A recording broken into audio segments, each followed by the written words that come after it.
The Age of Imperialism and Foreigners, Between Self-Strengthening and Frustration of the Korean Nation.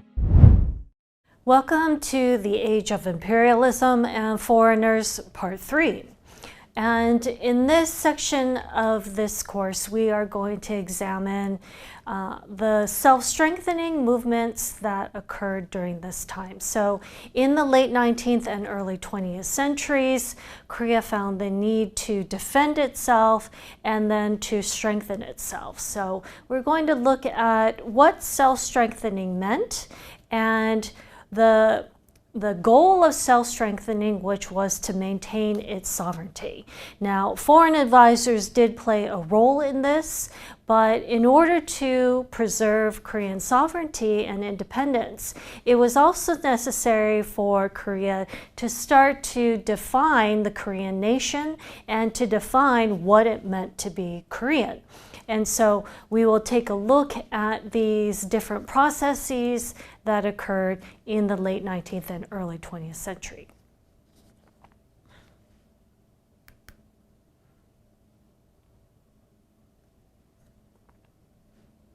So by way of review, we have already examined how Western imperialist powers, as they entered into East Asia, and they started to cause all kinds of trouble and havoc for the Chinese and for the Japanese.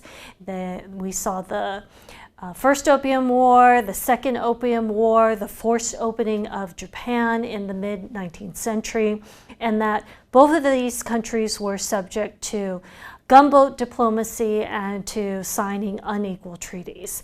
And so they felt that their vulnerabilities had been exposed and that they needed to strengthen themselves as a result. And so this led to different kinds of self-strengthening movements, both in China and in Japan.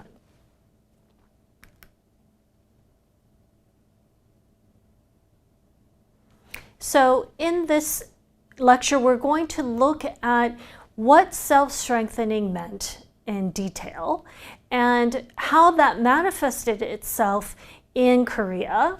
We'll look at how Western imperialism in Asia affected these kinds of movements and how they were embodied in different programs of reform, and how the threat to Korean sovereignty then led to a very heightened sense of its need to strengthen and defend itself, and in the course of doing that, to define what it meant to be Korean.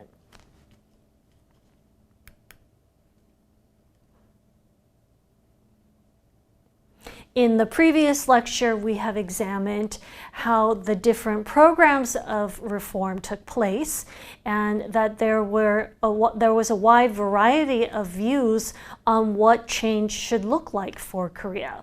So there was everything from protect the orthodoxy and repel heterodoxy, which was a group that wanted to really keep the Westerners out and to continue with the status quo. And on the opposite end of the spectrum, there were Koreans who wanted full modernization. So those who had traveled to Japan had seen how Japan had rapidly modernized and changed, and they wanted to implement that same kind of program in Korea.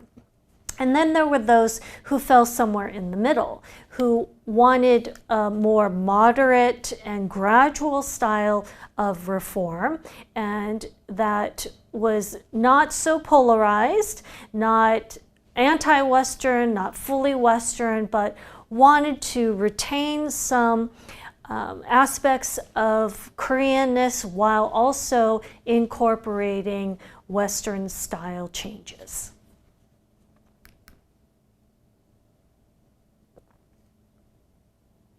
There were self-strengthening movements both in Qing China and in Japan. So for example, the Qing Chinese, they focused on things like strengthening its military. So they started to build arsenals that would produce more modern style weapons, whereas in Japan it was a more robust and fuller program of reform, and that was very all-encompassing. So not only did they focus on military reform like the Chinese, but they also implemented political reform, revamping the government.